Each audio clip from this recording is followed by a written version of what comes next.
आगे अब स्टार्ट करेंगे 21st चैप्टर से। चैप्टर 20 तक हमने कंप्लीट कर लिया है रिवीजन।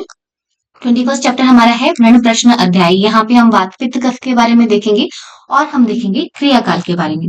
तो वात पित्त श्लेष्मणा देह संभव हेतु। सबसे पहले ही इन्होंने कहा देह को ये धारण करते हैं। ठीक है, देह की उत्पत्ति में कारण है कौन? वात पित्त कफ। इसी को ही त्रिस्थूण भी कुछ लोग कहते हैं। ठीक है, इसी की तरह जो धारण करता है वो हमारा शोणित है, जिसे चौथा इन्होंने काउंट किया है, बट इसको दोष नहीं कहा है। इसको चौथा काउंट किया है शरीर को धारण करने के लिए। ठीक है, वो भी किसके लिए रिस्पॉन्सिबल है? संभव स्थिति प्रलय के लिए। ऐसा दोष करके इसका कोई नाम यहाँ पे नहीं आया है, तो इसके लिए कंफ्यूजन में आप नहीं रहेंगे।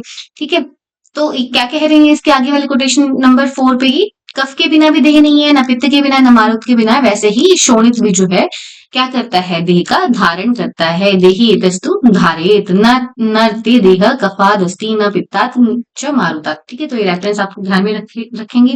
वात पित्त कफ के बारे में यहीं पे आया है। नेक्स्ट वहां पे निरुक्ति के बारे में बताया है। तो वात की निरुक्ति, वात शब्द की निरुक्ति किससे है? वा गति गंधन्योर धातु से। वा गति गंधन्योर धातु से। पित्त की निरुक्ति तप संतापे और कफ की निरुक्ति कैसी है? शीर्ष आलिंगने शब्द से जो है इसकी निरुक्ति होती है। आगे जो है वात के बारे में बताया है, कहाँ कहाँ इनके स्थान है। तो वात का जो मेन स्थान है वो है श्रोणी और गुदा। और कहाँ रहता है ये? अच्छा, और क्या कहा है इसके लिए? नाभि के ऊपर। नाभि के ऊपर क्या है? पक्वाशय की स्थिति है। पक्वाशय और आमाशय के मध्य में कौन रह रहा है? पित्त रह रहा है। और आमाशय में कौन रह रहा है? आमाशय में हमारा श्लेष्मा रह रहा है। ठीक है, पक्वाशय आमाशय के मध्य में कौन रह रहा है? पित्त रह रहा है। और नाभि के नीचे किसकी स्थिति है? हमारे वात की स्थिति है। श्रोणी गुद संश्रय इसको कहा है। आगे देखो पित्त के बारे में कहा है। पित्त के 5 टाइप बताए हैं। यकृत प्लीहा में रहने वाला है, हृदय में रहता है, दृष्टि में है, त्वक में है। ये सब पित्त के लिए कहा है। उसी तरह श्लेष्मा के लिए भी कहा है। उरम में है, शिर में है, कंठ में है, संधियों में है।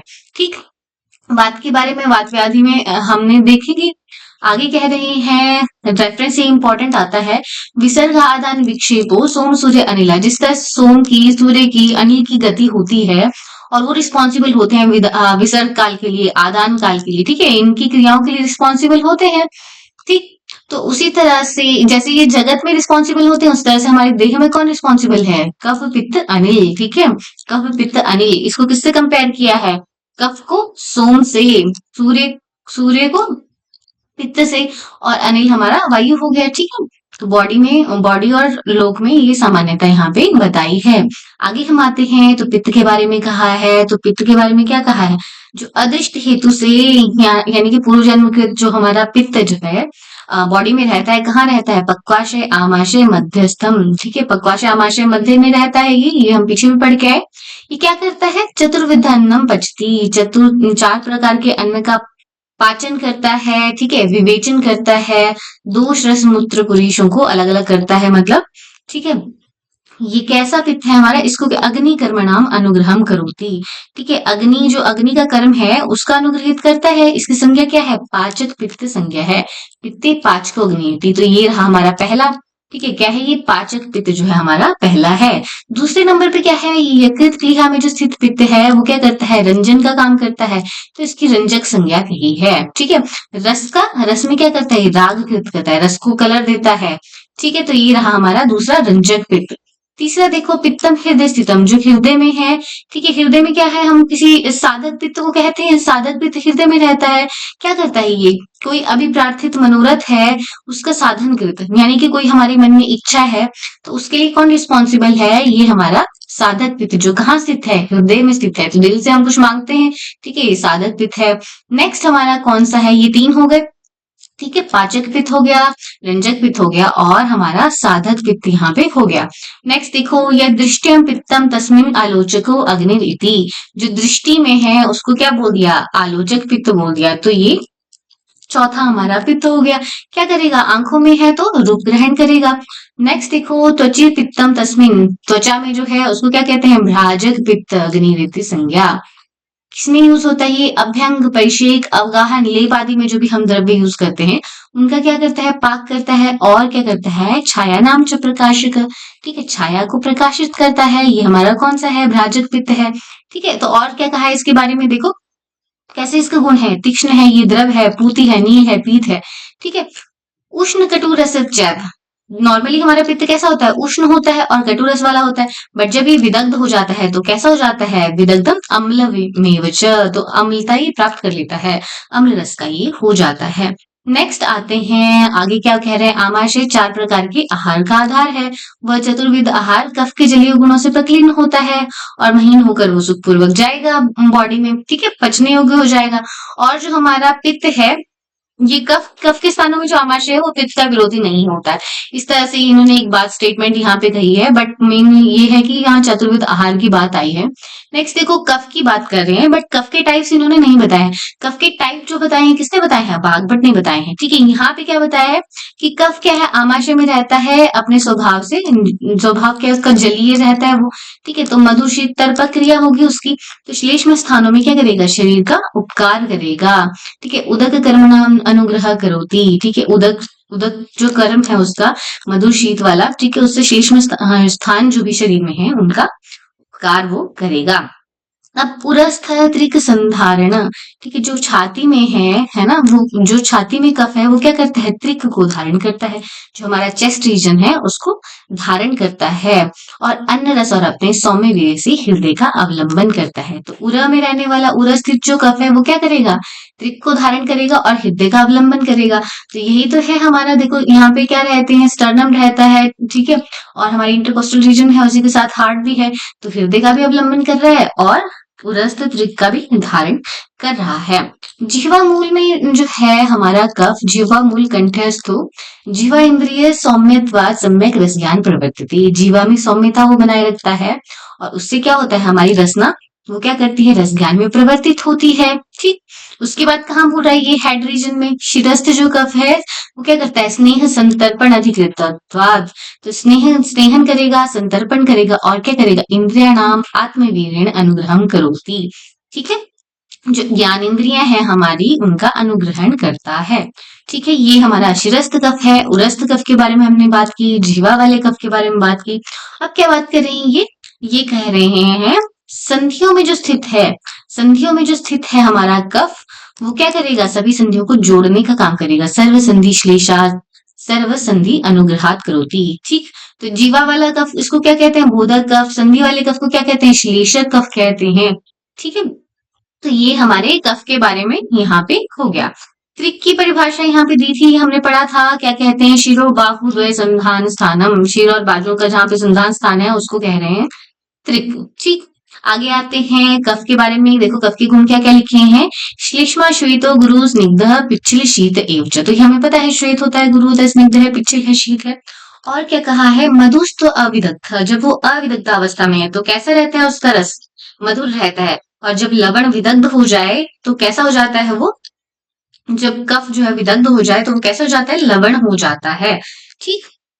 आगे देखो, अब रक्त के बारे में बताया है, तो शोणित के लिए क्या कहा है, कहाँ है उसका स्थान, यकृत और प्लीहा में स्थान है, ठीक है। यकृत और प्लीहा में इसका स्थान आ गया। और इसके गुण क्या है, अनुष्ण शीत कहा है, इसको याद रखेंगे, अनुष्ण शीत है रक्त, ठीक है, उष्ण नहीं है, अनुष्ण शीत है। मधुर इसको कहा है, स्निग्ध कहा है, और रक्तंच वर्णतः, ठीक है, रक्त वर्ण का है ये। और क्या कहा है, रक्त कैसा होता है हमारा, गुरु होता है, विस्त्र होता है, स्याद विदाहश्च पित्त, विदाह होगा तो पित्त की तरह हो जाएगा, तो पित्त का विदाह होने पे कैसा होता है, वो अम्ल हो जाता है, ठीक है। तो पित्तवत इसको विदाह होने पे कहा है, ठीक। आगे अब हमारे क्रियाकाल की बात आ गई कि अब दोष जो है अपने स्थान जो उन्होंने बता दिए, अब उनका क्या होगा, संचय होगा, प्रकोप होगा, ठीक है। तो क्या क्या उसमें मिलेगा हमें, तो सबसे पहले क्या आता है, क्रियाकाल संचय आता है। तो संचित अगर दोष हो गए, तो यही दोष अगर संचित हो जाते हैं तो हमें क्या क्या सिम्टम मिलते हैं, वात अगर बढ़ेगा तो क्या मिलेगा, सत्वपूर्ण कोष्ठता, पीता उभासता, मंदोष्णता मिलेगी। और कफ अगर बढ़ेगा तो अंगों में क्या हो जाएगा, गौरव होगा, आलस्य होगा, और चय कारणों से विद्वेष होगा। पीता उभासता, मंदोष्णता किसका है, ये पित्त का है। और वात का क्या है, स्तब्ध पूर्ण कोष्ठता है, ठीक। ये तो संचय की बात हो गई। आगे जो है ये क्या कह रहे हैं, देखो वायु कब कब बढ़ता है, कब कब उसका संचय काल होता है नॉर्मली, तो शीत समय में, अभ्र, अभ्र मतलब मेघ के समय में, अभ्र इसको मेघ, वर्षा ऋतु में वात जो है बढ़ा रहता है।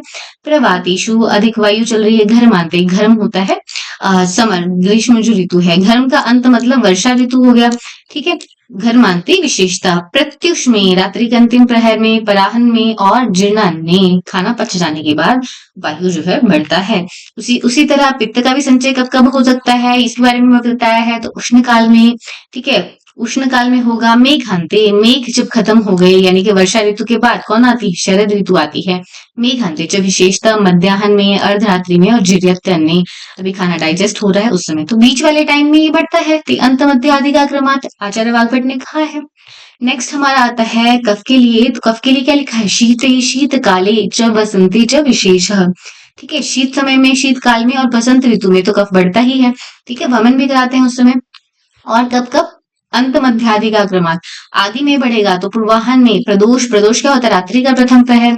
और भुक्त मात्रे, खाना खाने के जस्ट बाद हमारा क्या होता है, कफ बढ़ता है, माधुर्य होता है उस समय। तेन भूतम उदीरते, ये सब पढ़ा हुआ है हमने पहले चरक में। ठीक है, 26 नंबर कोटेशन में देखो, वातादि दोषों के बिना रक्त कभी कुपित नहीं होता, तो उनको साथ में लेके ही रक्त जो है वो प्रकुपित होगा। ठीक, आगे देखो, अब हमारी सेकंड स्टेज आ गई, संचयम च प्रकोपम च। अब द्वितीय क्रिया काल क्या है, प्रकोप का है। तेषाम प्रकोपात, तो इसमें क्या क्या होगा, वातज कंडीशन है तो कोष्ठ तोद संचरण। ठीक है, कोष्ठ में सुई चुभने की सी पीड़ा होगी, किसका लक्षण है, ये वात का है। संचरण वो इधर उधर घूमेगी। पित्त का लक्षण क्या रहेगा, अम्लिका पिपासा परिदा। ठीक है, ये सारी कंडीशन कैसी है, पित्तज ही है, अम्लिका पिपासा परिदा।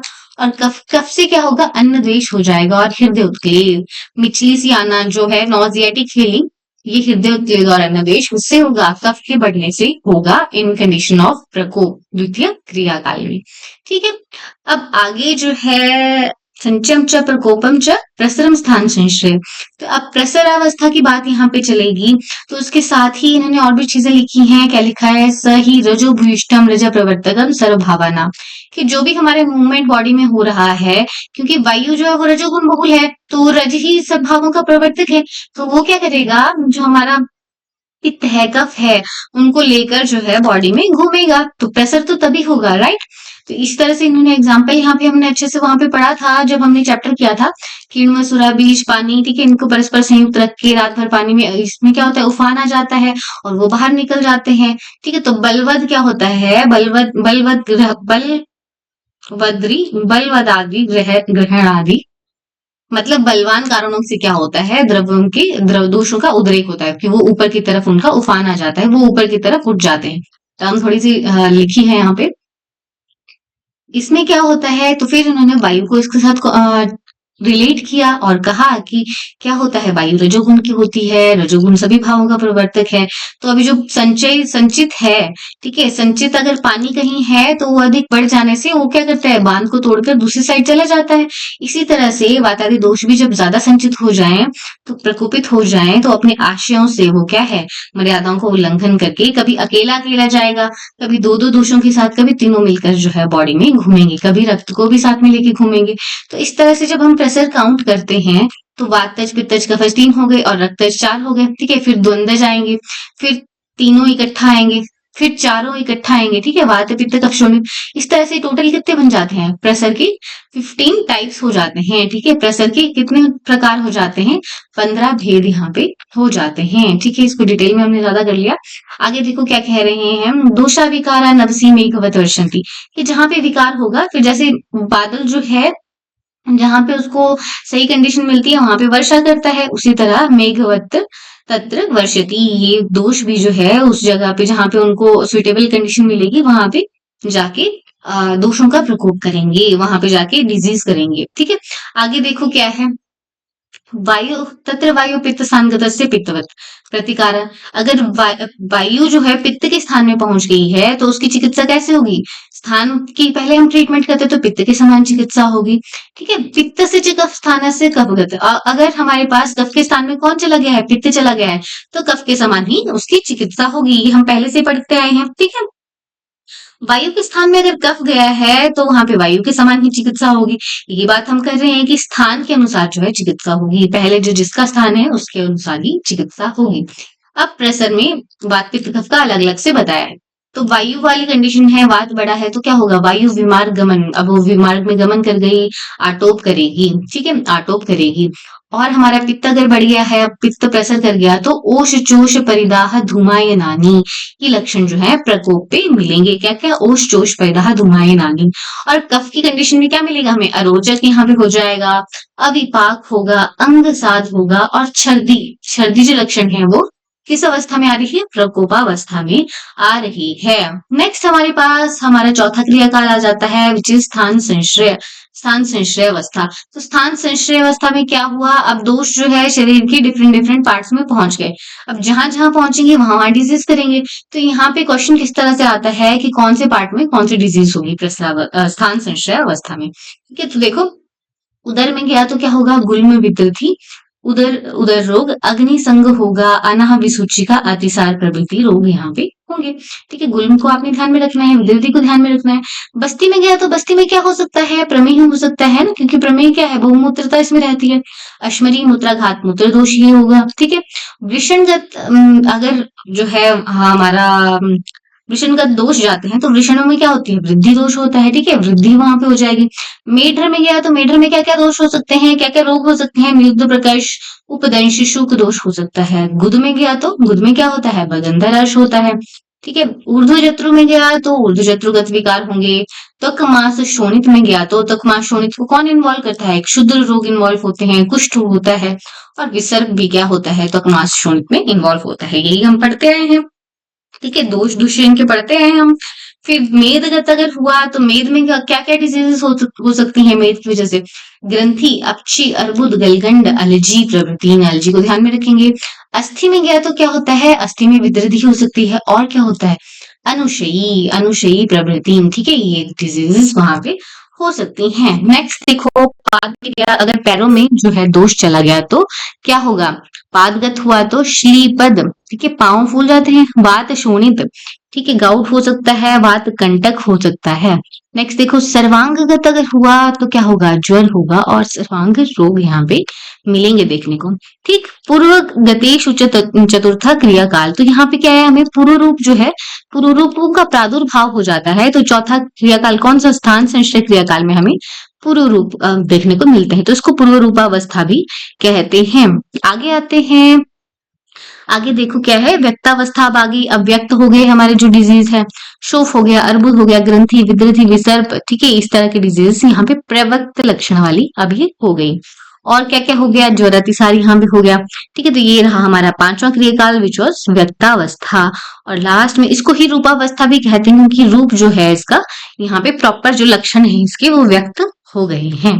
नेक्स्ट हमारे लास्ट जो है वो है भेदावस्था। तो 6 क्रियाकाल थे हमारे पास, और लास्ट क्या है? भेदावस्था है। ठीक है, इसमें उपद्रव भी आ जाएंगे सारे हमारे। ठीक है, षष्ठ क्रियाकाल ये है ज्वर, अतिसार प्रभृति। कैसे होंगे ये? दीर्घ कालानुबंधी। ठीक है, ज्वर अतिसार ऊपर भी था, बट अभी कैसे हो जाएगा? दीर्घ कालानुबंधी था। तत्र प्रक्रिया माने असाध्यताम उपयांति। अगर अभी भी चिकित्सा नहीं की तो रोग कैसा हो जाएगा? असाध्य हो जाएगा।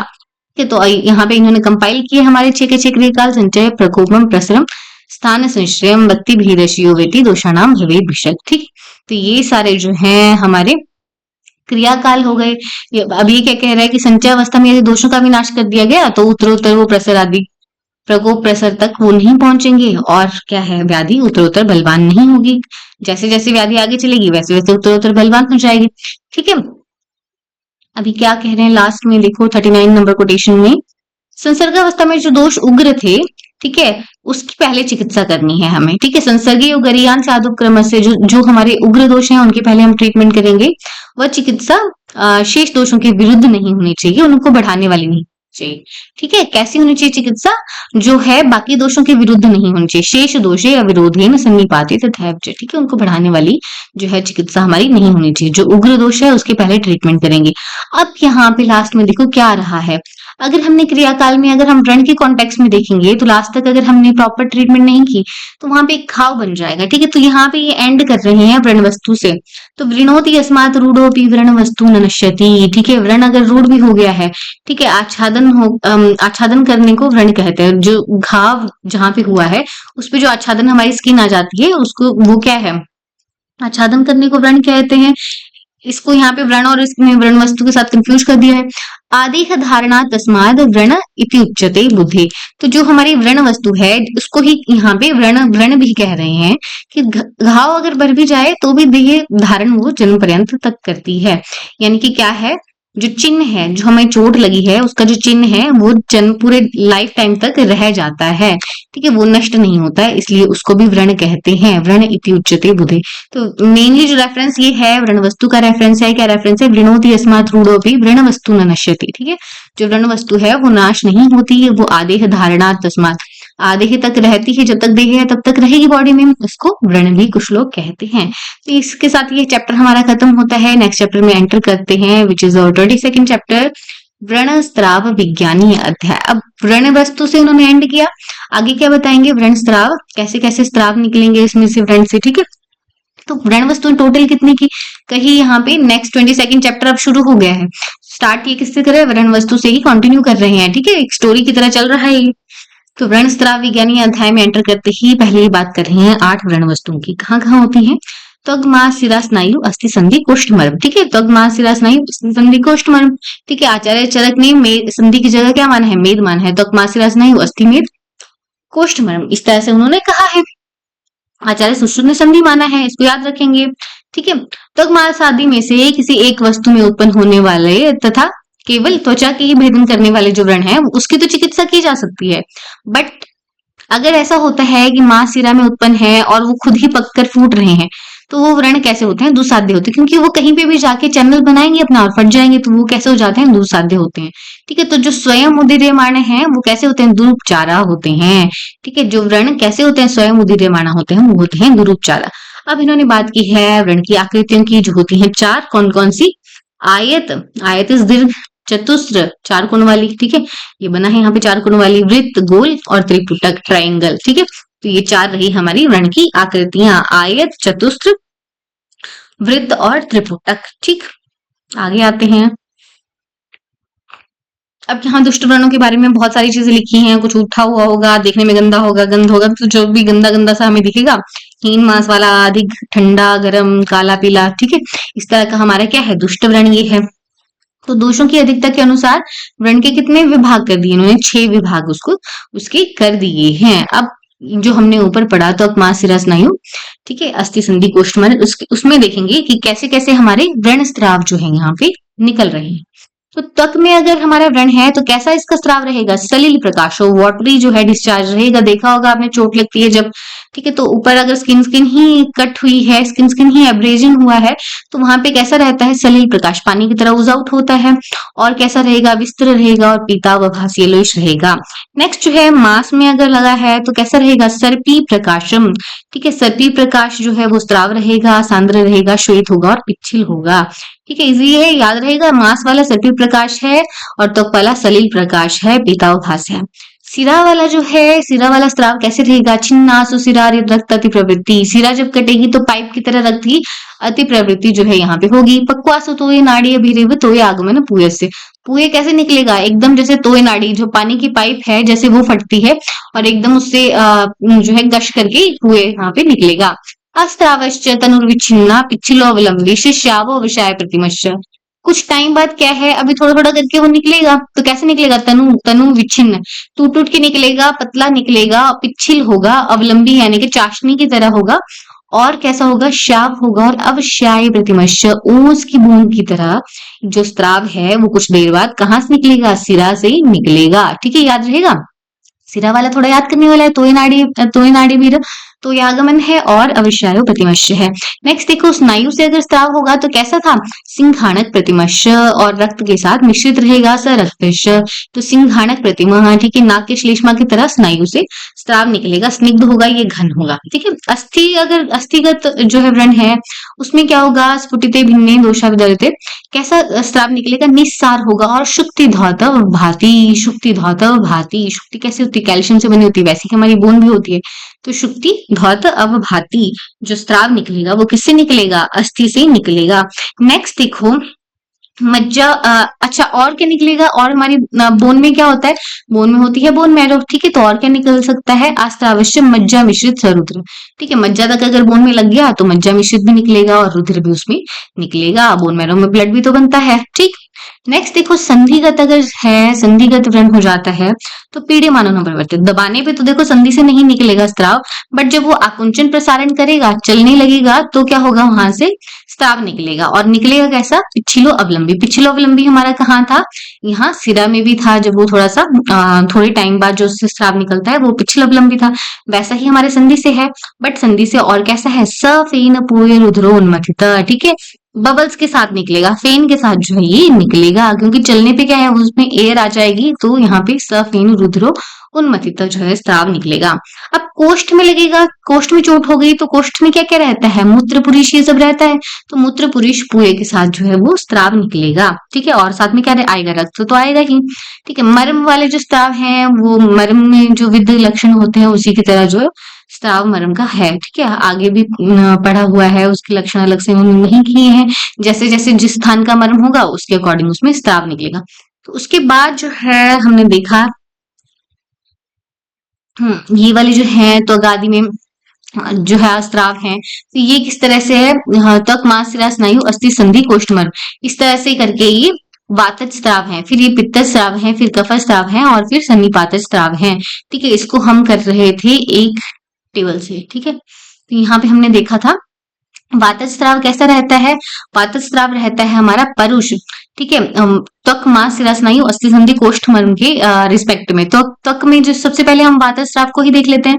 तो वातज स्त्राव कैसा रहेगा? त्वचा में परुष रहेगा, मांस में होगा तो श्याव रहेगा, शिरा में होगा तो अविश्याय की तरह रहेगा, ये हम पीछे भी पढ़ के आए हैं। स्नायु में होगा तो दधिमस्तु की तरह, अस्थि में होगा तो क्षारोदक की तरह रहेगा, ठीक है। संधि से अगर स्त्राव निकलेगा तो वातज स्त्राव कैसा होगा? मांस धावन की तरह।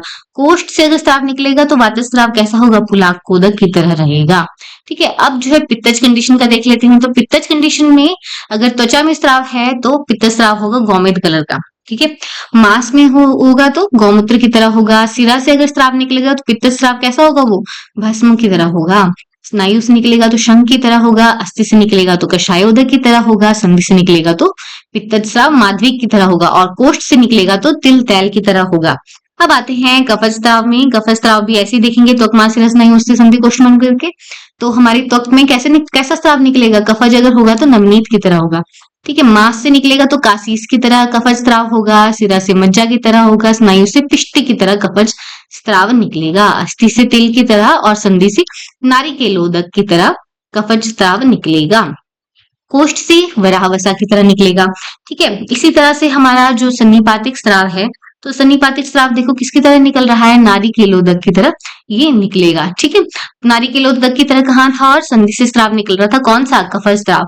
और सन्निपातिक स्त्राव नारिकेलोदक की तरह कहाँ से निकल रहा है? त्वक से निकल रहा है, ठीक है। एरवारु की तरह मांस से निकल रहा है। सन्निपातिक स्त्राव जो है वो कांची की तरह कहाँ से निकल रहा है? शिरा से निकल रहा है। आरुकोदक की तरह स्नायु से निकल रहा है, और प्रियंगु फल की तरह अस्थि से संधि। संधि से कैसा सन्निपातिक स्त्राव निकलेगा? यकृत की तरह स्त्राव निकलेगा। कोष्ठ से मुद्गयोश की तरह स्त्राव निकलेगा, ठीक है। तो इसके न्यूमोनिक भी हमने याद किए थे वहीं पे साथ में, आप वहां से जाके देख सकते हैं, ठीक है। तो ये वाला पार्ट हमने कंप्लीट कर लिया। ये वाला हमारा कोटेशन नंबर 9 जो है कंप्लीट हो गया। अब इसके बाद जो है हमारा 10th और 11th नंबर कोटेशन में क्या आ रहा है कि कौन से स्त्राव जो है वो असाध्य हैं। तो यहाँ पे हमने क्या याद किया था? पप्पू एटीएम की रक्षा करेगा, ठीक है। पप्पू एटीएम की रक्षा करेगा, तो पप्पू एटीएम से क्या आया था? पक्वाशय से पुलाकोदक की तरह स्त्राव। पक्वाशय से कैसा स्त्राव निकला था? पुलाकोदक की तरह स्त्राव। और हमारा एटीएम से क्या आया था? आमाशय और त्रिक संधि से मटर की तरह या कलाई की तरह स्त्राव, ठीक है। पप्पू एटीएम की रक्षा से क्या आया था? रक्ताशय से क्षारोदक की तरह स्त्राव, ठीक है। तो पक्वाशय से पुलाकोदक की तरह स्त्राव जो है वो असाध्य है, ठीक है। रक्ताशय से क्षारोदक के समान निकलने वाला स्त्राव जो है वो असाध्य है, और आमाशय और त्रिक संधि से मटर या कलाई की तरह निकलने वाला स्त्राव कैसा है? असाध्य है। आगे फिर हम आए, ये हमने देख लिया। नेक्स्ट पेज पे जो है हमारे बाकी असाध्य स्त्रावों के बारे में, बाकी जो वात पित्त कफज स्त्राव हैं उनके बारे में बताया। तो भस्म कपोत अस्थिवर्णी स्त्राव किससे निकलेगा? वात स्त्राव ही वो हो सकता है, ठीक है। भस्म कपोत अस्थिवर्णी स्त्राव कौन होगा? वात स्त्राव है, मारुतज स्त्राव ही होगा। परुष अरुण कृष्ण वर्ण का ही हम लगा देंगे। वैसे ही पित्त का भी इजी है, नीलपीत हरित श्याव रक्त कृष्ण कपिल पिंगल, ठीक है। रक्त पित्त समुत्थो, रक्त पित्त वाला जो स्त्राव है ये ऐसा रहेगा। और कफज वाला भी इजी है, श्वेत स्निग्ध पांडु, ठीक है, ऐसे ही रहता है कफज वाला। सारे वर्णों की उत्पत्ति वाला किसमें होगा? सन्निपातिक स्राव होगा, ठीक। तो ये यहाँ पे कंप्लीट होता है ये वाला चैप्टर। नेक्स्ट हम एंटर कर रहे हैं चैप्टर नंबर 23 पे, और ये है हमारा कृत अकृत विधि अध्याय। क्या है? कृत अकृत विधि अध्याय। आगे चलेंगे, इसमें कृत विधि अध्याय में 23 चैप्टर है हमारा। यहाँ पे क्या कह रहे हैं? जो लोग युवा हैं, दृढ़ शरीर वाले हैं, जिसमें प्राण हैं, ठीक है, मन संपत्ति वाले हैं, उनके व्रण कैसे होते हैं? सुचिकित्से। इसके अपोजिट जितने भी होंगे, ठीक है, उनके व्रण कैसे हो जाएंगे? दुष्चिकित्से हो जाएंगे, ठीक है। दृढ़ पुरुषों के तो सुचिकित्से ही होंगे, अंडरस्टूड है। आगे देखो क्या है हमारे इंपॉर्टेंट देखेंगे। सुख पूर्वक भर जाने वाले सुख रोपणी व्रण कहाँ कहाँ के होते हैं? देखो कहाँ कहाँ के। स्फिक, पायु, प्रजनन, ललाट, गंड, ओष्ठ, पृष्ठ, कर्ण, फल कोश के, उदर के, जत्रु के और मुख अभ्यंतर के जो व्रण होते हैं वो कैसे होते हैं? सुख साध्य होते हैं। तो मुख अभ्यंतर, मुंह के अंदर के भी सुख साध्य हैं, फलकोश के सुख साध्य हैं, ठीक है, गंडोष्ठ के, पृष्ठकर्ण के, ललाट के जो है सुख साध्य हैं, प्रजनन के भी सुख साध्य हैं, स्फिक और पायु के भी ये व्रण कैसे हैं? सुख साध्य हैं, ठीक है। अब नेक्स्ट जो आ रहे हैं वो उनके लिए क्या कहते हैं? दुष्चिकित्सीय व्रण की बात कह रहे हैं। तो दुष्चिकित्सीय व्रण कहाँ कहाँ के हैं? आंखों के, अक्षी के, दंत के, नासा के, अपांग के, श्रोत्र के, नाभि के। तो देखो अक्षी इसमें आ गई, नासा इसमें आ गया, श्रोत्र इसमें आ गया, ठीक है। तीन चीजें, तीन इंद्रियां तो इसमें आ गई, ठीक है। बाकी दांत इसमें है, अपांग इसमें है, जठर, सेवनी, नितंब, ठीक है। स्फिक ऊपर था, स्फिक के व्रण कैसे थे? सुख साध्य थे। नितंब के कैसे हैं? दुष्चिकित्स हैं। पार्श्व, कुक्षी, वक्ष, कक्षा, स्तन संधि भागता, ठीक है। सफीन पूरे रक्ता नील वाहिनो अंतः शल्याश, कैसे अंदर के शल्य हैं? जिनसे फेन निकल रहा है, पूरे निकल रहा है, रक्त निकल रहा है, वायु निकल रही है, ठीक है। ऐसे जो अंतस्थित शल्य हैं ये भी कैसे हैं? दुष्चिकित्से हैं। जिन व्रणों से ये सब निकल रहा है और जिनके भीतर कोई शल्य रह गया है ये भी कैसे हैं? दुष्चिकित्से हैं। लास्ट में देखो भगंदरम चापी, भगंदरम अपी च अंतर्मुख सेवनी कुटकास्थि संश्रितम, ठीक है। सेवनी के समीप और कुटकास्थि के संश्रित क्या है? भगंदर अगर किसी को हो गया है तो वो भी कैसा है? दुष्चिकित्से है। सेवनी के समीप कुटकास्थि जो हमारी सैक्रल बोन के नीचे कॉसिक्स रहता है, ठीक है, उससे संश्रित अगर भीतरी मुख वाला भगंदर है वो भी कैसा है? दुष्चिकित्से है। तो याद रहेगा, ठीक है। और कैसे व्रण? फेन सफेन पूय रक्त अनिल वाहिनियों अंतःशल्य, जिसमें अंतःशल्य है वो भी कैसे हैं? दुष्चिकित्से हैं। नेक्स्ट देखो क्या क्या है। कृच साध्य व्रण किसे कहा है? तो इसको तो हमने कहा था कि श्लोक ही याद कर लो। कुष्टि नाम, विषजुष्टा नाम, शोष नाम, मधुमेही नाम, व्रणा कृच्छेन सिद्ध्यंती, ठीक है। किनके व्रण कृच्छता से सिद्ध होते हैं? कुष्ठियों के कृच्छता से सिद्ध होंगे क्योंकि तोकमास रक्त ये सब इन्वॉल्व है। विषजुष्टियों के डिफिकल्टी से सिद्ध होंगे, शोषियों के और मधुमेहियों के, ठीक है। मधुमेही के पेशेंट के देखे होंगे आपने, व्रण इजीली करेक्ट नहीं होते, ठीक। नेक्स्ट देखो अब याप्य व्रण की बात आ रही है। ये सारे व्रण याप्य होते हैं। क्या क्या कहा है? अपाटिका, निरुद्ध प्रकर्ष, सन्निरुद्ध गुद, ठीक है। ये सारे एक ही जगह पे आने वाले लोग हैं।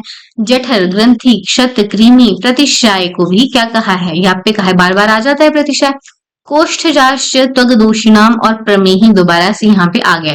ऊपर देखो टर्म थी मधुमेही और यहाँ पे प्रमेही के कैसा है? प्रमेही के व्रण याप्य है। मधुमेही के कैसे थे? मधुमेही के कृच्छ साध्य थे और प्रमेही के कैसे हैं? याप्य हैं, ठीक है। आगे देखो शर्करा, सिक्ता में वात कुंडलिका, अष्टिला और क्या लिखा है? दंत शर्करा, दंत शर्करा, उपकुष्ठी के इनके व्रण भी कैसे होते हैं? इनके व्रण भी होते हैं याप्य। कंठ शालूक, ठीक है, इनके ये सब दंत, वेष्ट, विसर्प और क्या है हमारा? क्षत व्रण, ठीक है। ग्रंथि प्रवृत्ति, ये सारे कैसे हैं? व्याप्य हैं। उरग क्षत हो गया, व्रण ग्रंथि हो गया, विसर्प से उत्पन्न अस्थि क्षत जो है वो होता है। तो ये सारे व्रण कैसे हैं? व्याप्य हैं, ठीक। ध्यान में रखेंगे। कोष्ठगत कृमि को ध्यान में रखो, प्रमेह को ध्यान में रखो, व्रणगत कृमि को ध्यान में रखो, शर्करा, सिक्ता, वात कुंडलिका, ठीक है, दंत शर्करा जो है यहाँ पे है, उपकुश यहाँ पे है, इनको आपने ध्यान में रखना है। आगे देखो क्या लिखा है। जो मनुष्य अपने रोग या व्रण की चिकित्सा नहीं करता उसके साध्य व्रण कैसे हो जाएंगे, याप्य हो जाएंगे, और याप्य व्रण कैसे हो जाएंगे, असाध्य हो जाएंगे। और ये जो असाध्य व्रण है वो क्या करेंगे, रोगी के प्राणों का नाश कर देंगे। ठीक है, अब यहाँ पे बताया है असाध्य व्रणों की कुछ फीचर्स बताई हैं, तो हमें कुछ भी इंपॉर्टेंट याद रखनी है। मांस पिंडवत उद्गत, ठीक है, मांस के पिंड की तरह ऊंचा उठा हुआ है वो। और क्या है, अश्वपानवत उद्वृत ओष्ठात, अश्व जो है घोड़ी की भगोष्ठ की तरह जो है वो उसके ओष्ठ जो है वो उद्वृत हैं। और क्या लिखा है, गो श्रृंगवत उद्वृत, गो श्रृंगवत उन्नत मृदु मांस प्रोहा, ठीक है, गो के श्रृंग की तरह जो है उन्नत हो रखी हैं मांस के प्ररोह, ठीक है, ये सारे कैसे हैं, ये असाध्य व्रण है। और क्या है, ये वाला क्वेश्चन पहले पूछा गया है कि उस व्रण से क्या हो रहा है, वसा मेदो मज्जा मस्तुलुंग स्राविण सुदोष समुत्था, वसा मेद मज्जा मस्तुलुंगी इन सबका स्त्राव हो रहा है, तो ये भी दुष्चिकित्से है। ठीक है, और कैसे कैसे हैं, मांस बुद्बुदवत है जो शब्दवात वाहिनी है ना, शीर्षकंठ में जो प्रेजेंट है, और क्या कर रहा है, शब्द कर रहा है, शब्द के साथ वात का वहन कर रहा है, मांस बुद्बुद की तरह चल रहा है। ठीक है, ये भी कैसे होते हैं, असाध्य होते हैं। ठीक, आगे क्या कह रहे हैं, भिन्ने व शिर कपाले, सिर का कपाल भिन्न हो गया है, फट गया है सिर, और वहां से क्या हो गया है, मस्तुलुंग दर्शन हो रहा है। ठीक है, आपको सेरेब्रल फ्लूइड दिखाई दे रहा है निकलता हुआ। और ये क्या है, त्रिदोष लिंग प्रादुर्भाव का श्वास उसको आ चुके हैं, तो ये भी कैसा है, असाध्य है। ठीक है, मस्तुलुंग का कुछ हिस्सा निकल आ रहा है, दोषों का प्रकोप हो गया है, का श्वास चलने लगा है, इस तरह के व्रण भी कैसे हैं, असाध्य हैं। लास्ट में कहता है कि आगंतुक जो व्रण है उससे अगर वसा में मज्जा मस्तुलुंग निकलेगा तो भी चलेगा, तो भी वो ठीक हो सकता है।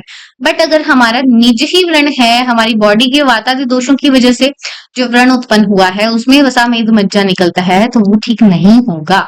ठीक, अब नेक्स्ट क्या कह रहे हैं, सिरा संधि अस्थि रहित स्थानों में उत्पन्न व्रण, व्रण है हमारा मर्म रहित प्रदेश में है, चिकित्सा करने पर भी वो ठीक नहीं हो रहा। कहाँ कहाँ है, सिरा संधि अस्थि से रहित है, मतलब मेजर ऑर्गन, मेजर जो एरियाज हैं वो इन्वॉल्व नहीं है, सिरा संधि अस्थि रहित है। ठीक है, वहां पे ये सब चीजें नहीं है, मर्म रहित देश है, चिकित्सा किया फिर भी ठीक नहीं हुआ, तो वो व्रण कैसा है, असाध्य है। ठीक है, उसको असाध्य समझो। ठीक है, अब इन्होंने शुद्ध व्रण के बारे में बताया है, रोपित व्रण के बारे में बताया है, और सम्यक रूढ़ व्रण के बारे में यहाँ कंपाइल किया है। तो क्या लिखा है शुद्ध व्रण के बारे में, त्रिभीर दोष है न क्रांता, कि तीनों दोष जो है वो अक्रांत नहीं है, श्याव ओष्ठ है, पीड़िका समय, ठीक है, पीड़िकाएं जिसमें है वो उत्पन्न छोटी छोटी, और क्या है, अवेदना, पेन भी नहीं है, निरस्त्रावी है, तो ऐसा व्रण कैसा है, शुद्ध है, शुद्ध उच्यते, त्रिभीर दोष है न क्रांता श्याव ओष्ठ पीड़िका समय अवेदना निरस्त्रावी शुद्ध व्रण उच्यते।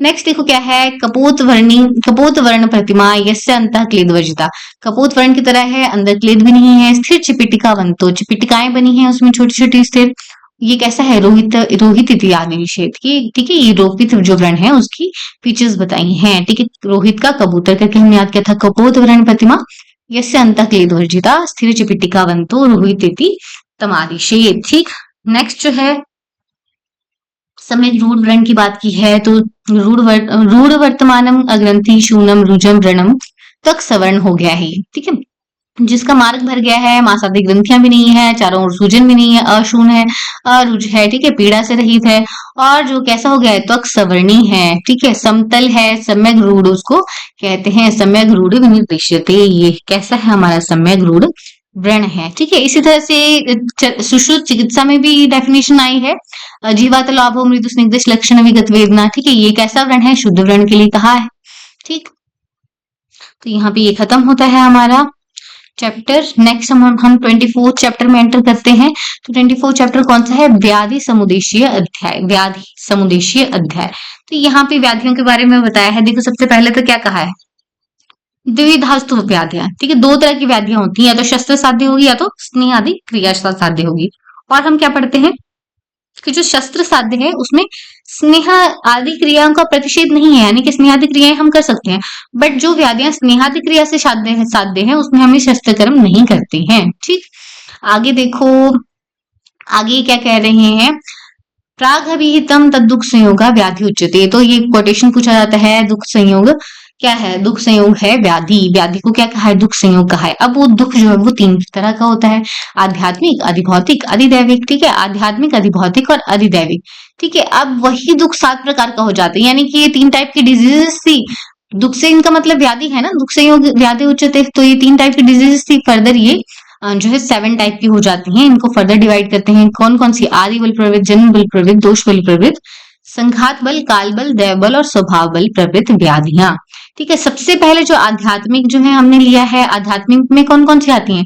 आदि बल प्रवृत्त व्याधि। नंबर 2 पे कौन सी आएगी? जन्म बल प्रवृत्त व्याधि। और नंबर 3 पे दोष बल प्रवृत्त व्याधि जो है वो आती है। तो हमारी आदि बल प्रवृत्त व्याधि मतलब जो शुरू से ही है, आदि से है, ठीक है। तो कब होती है? वो शुक्र शोणित संयोग से होती है। शुक्र शोणित दोषान्वय, शुक्र शोणित में अगर दोष है तो ये व्याधि आदि बल प्रवृत्त होती है, ठीक है। जन्म से पहले डिसाइड हो जाता है अगर शुक्र शोणित में दोष हो गया तो कौन कौन सी डिजीज होंगी? कुष्ठ अर्श प्रवृत्तियां। कौन कौन सी होंगी? कुष्ठ अर्श प्रवृत्तियां। दूसरी जो हमारी है जन्म बल प्रवृत्त है, जो जन्म के समय अब जो है बॉडी बन गई है बेबी की, तो उस समय व्याधि हो सकती है। तो कैसे होगी? ये मातुर उपचार, ठीक है, माता ने उपचार किया तो हो सकती है। तो माता अगर उपचार करेगी तो क्या होगा? पंगु, जात्यंत, बधिर, मूक, मिनमिन, वामन प्रभृति हो, तो ये डिजीज होंगी। और दूसरा जो कंडीशन है वो क्या हो सकता है? रसकृता दौहृदय उपचार के, ठीक है। दौहृदय थी वो, उसकी जो उसको मन की इच्छा की वो नहीं दिया, तो उससे दौहृदय के उपचार से भी व्याधि हो सकती है। तीसरी जो है हमारी दोष बल प्रवृत्त आती है। दोष बल प्रवृत्त के लिए क्या कहा है? ये आतंक समुत्पन्ना मिथ्या आहार आचार के, ठीक है। जो हमारी दोष बल प्रवृत्त है वो अब हमारी बॉडी जो है बाहर आ गई इन्वायरमेंट में, यहाँ पे हमने क्या किया? मिथ्या आहार और आचार किया, तो उसकी वजह से ये व्याधि दोष बल प्रवृत्त होगी। जैसे कि आमाशय समूत दोष है, उल्टा सीधा खाया, या पक्वाशय समूत दोष है, ठीक है। इसमें ये दो तरह में डिवाइड होगी, आमाशय समूत, पक्वाशय समूत। और दूसरा किसमें डिवाइड हुई? शारीरिक या मानसिक हो सकती है, ठीक है। ये रही दोष बल प्रवृत्त। तो ये 3 टाइप आ गए हमारे आध्यात्मिक व्याधियों में। ये थी हमारी आध्यात्मिक व्याधियां।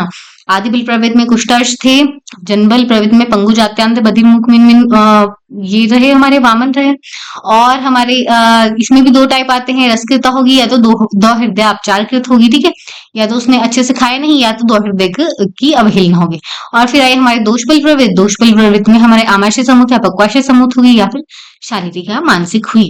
नेक्स्ट जो है वो है अधिभौतिक व्याधियां। अधिभौतिक, भौतिक क्या होता है? हमारी जो अर्थ पे प्रेजेंट है चीजें, उनकी वजह से हो सकती है। तो या तो शस्त्रकृत होगी या तो व्यालकृत होगी, ठीक है। आगंतुज ये रहती हैं शस्त्र और व्यालकृत। शस्त्र में क्या होगा? कोई हमारा जो शस्त्र है उससे लग गई। व्यालकृत में हमारे जो छेद हो गया, सरप हो गया है, ठीक है, इनसे इनकी वजह से इसके काटने पे जो है व्याधि होती है, उसको शस्त्रकृत और व्यालकृत, ये रही हमारी अधिभौतिक व्याधियां। नेक्स्ट जो है अधिदैविक व्याधियां हैं।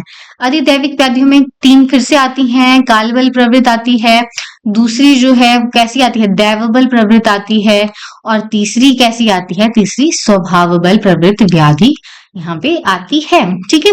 काल बल प्रवृत्त व्याधि कौन सी है? शीत, उष्ण, वात, वर्षा प्रवृत्ति, ठीक है, जो सीजन के चेंज की वजह से आ रही है, ठीक है। व्यापन ऋतुकृत है या फिर अव्यापन ऋतुकृत, इसके 2 टाइप है।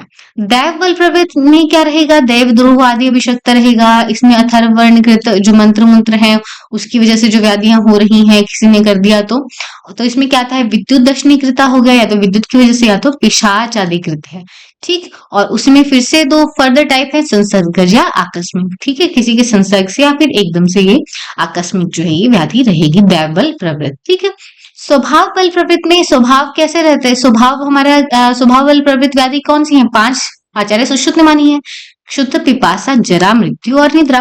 क्षुद्ध, पिपासा, जरा, मृत्यु, निद्रा, ठीक है, ये क्या है? ये स्वभाव बल प्रवृत्त व्याधियां हैं। इसमें भी फर्दर 2 तरह की हैं, कालकृत और अकालकृत। कालकृत और अकालकृत जो है 2 ये व्याधियां हैं, ठीक है। तो ये कालकृत निद्रा हुई या अकालकृत हुई, कालकृत मृत्यु हुई या अकालकृत मृत्यु हुई, ठीक है, ये व्याधियां हैं।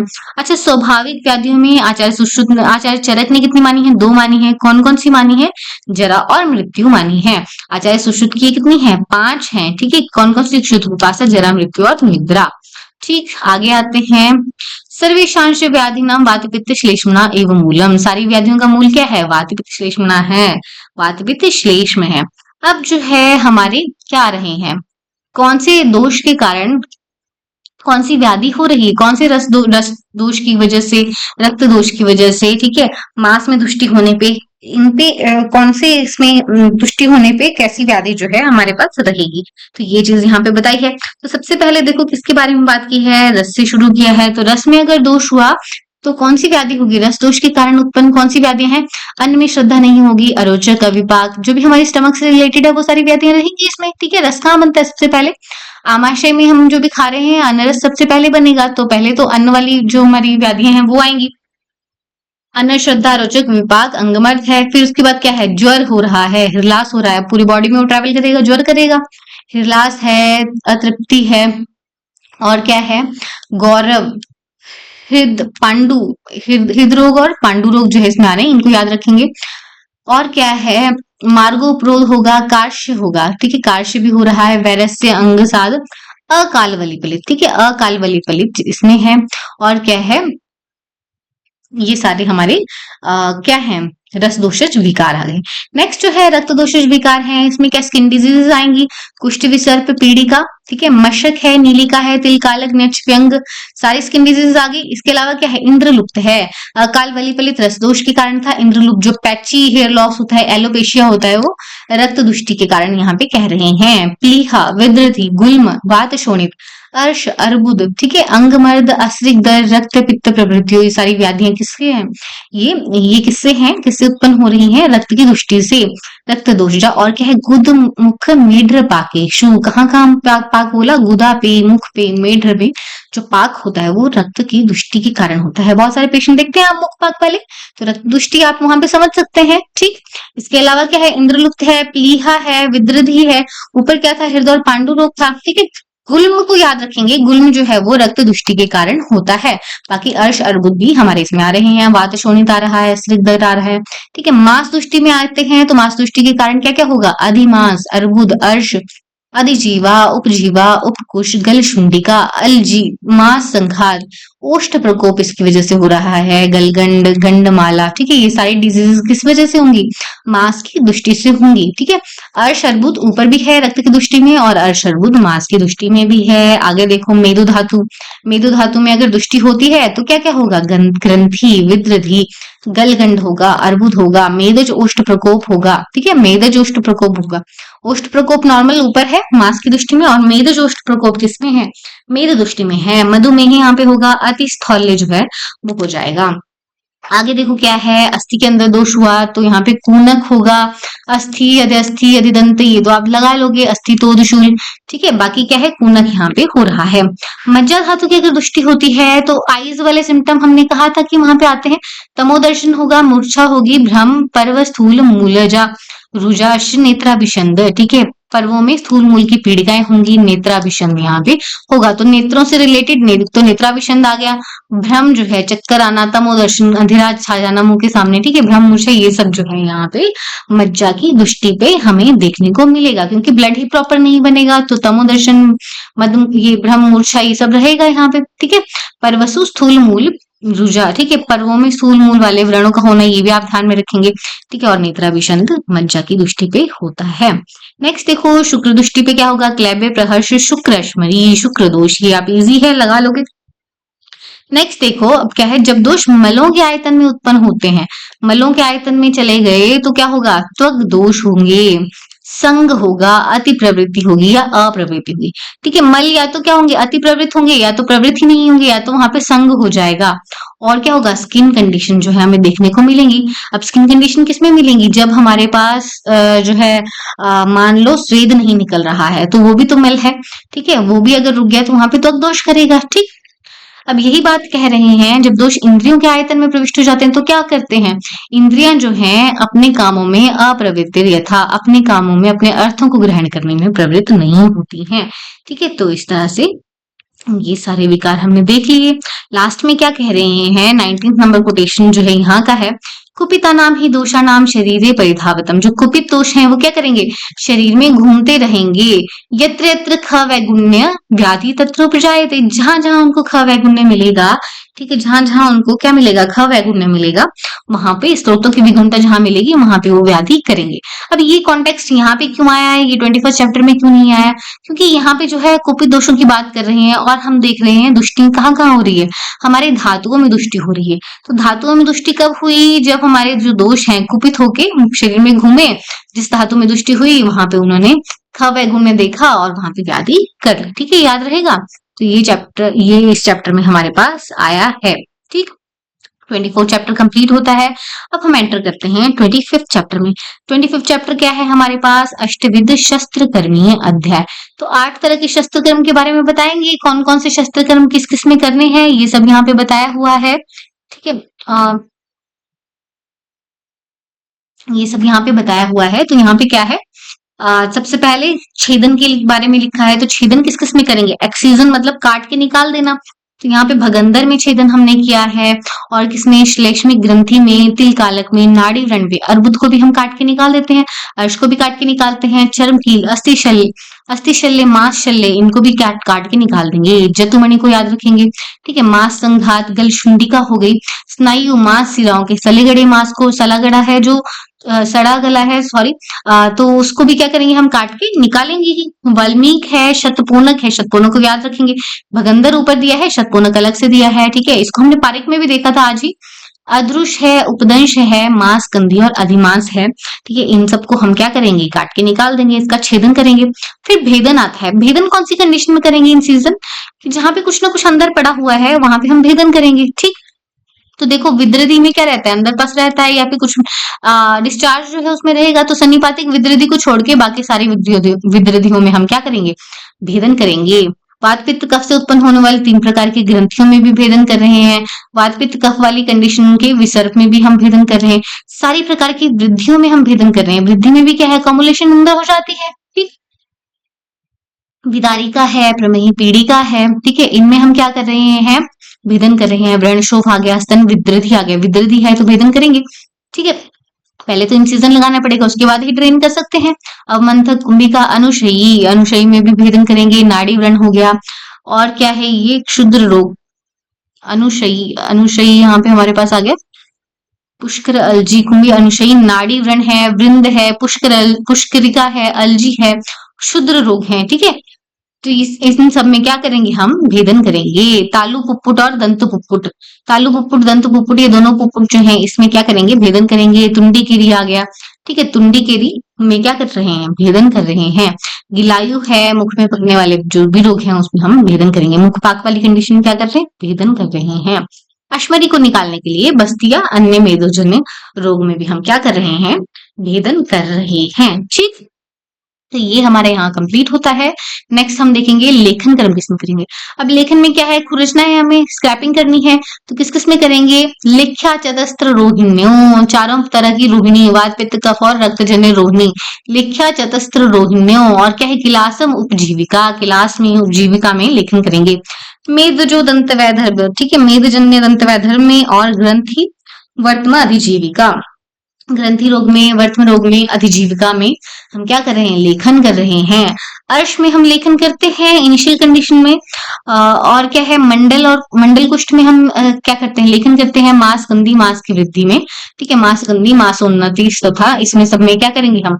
लेखन, सॉरी मैंने बीच में भेदन कहा होगा, यहाँ पे लेखन जो है हम इन सब कंडीशन में करेंगे। तो लेख्या चतस्थ रोहिण्या किलासम उपजीविका। ठीक है, मेद जो दंत वैदर्भ्य ग्रंथि वर्तम अधिजीविका, ये आपको याद रखना है। अर्शांसी मंडलम मास गंधी मास उन्नत था।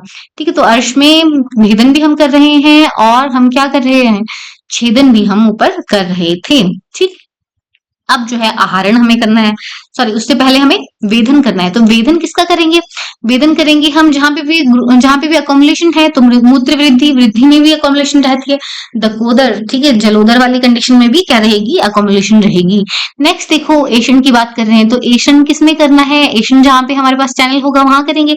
ठीक है, तो नाड़ी व्रण में हम क्या करेंगे? एशियन करेंगे। नाड़ी सशल्या और उन्मार्गी कोई व्रण गया है तो उसका चैनल देखने के लिए, ठीक है, हम क्या करेंगे? एशियन करेंगे।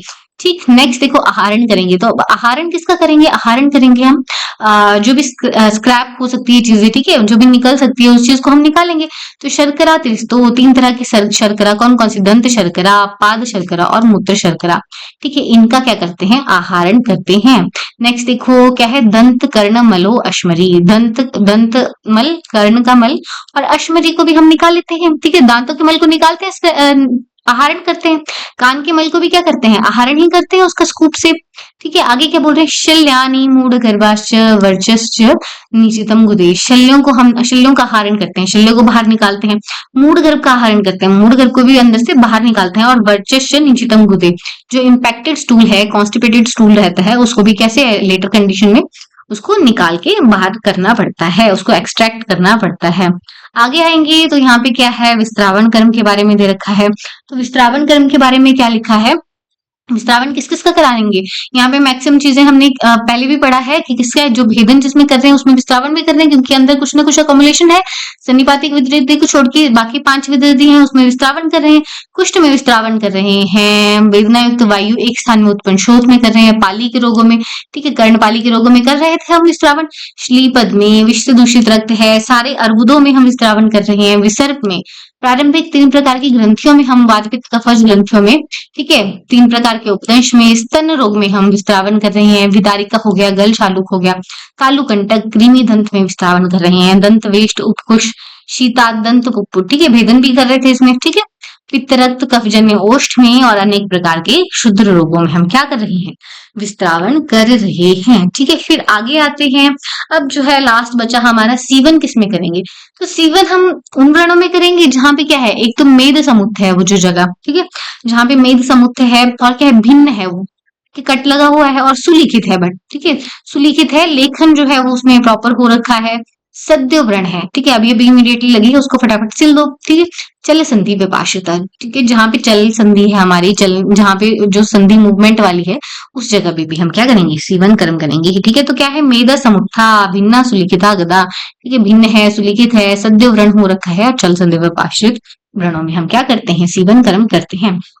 आगे क्या कह रहे हैं, क्षार अग्नि विष से व्याप्त वायु जिनसे निकलती है, ठीक है, जिनके भीतर दूषित रक्त रह गया है, शल्य रह गया है, ऐसे व्रणों का सेवन हम नहीं करेंगे। ठीक है, जहां पे क्षार है, अग्नि जिस व्रण में लगी हुई है, विष जिसमें है, तो अभी ये तो क्लीन ही नहीं है ना, तो इसमें हम क्या नहीं करेंगे, हम इसमें सीवन नहीं करेंगे। जिनकी वायु जहां से निकल रही है, एयर पॉकेट जहां पे बनी हुई है, वहां पे भी हम क्या नहीं करेंगे, सीवन नहीं करेंगे।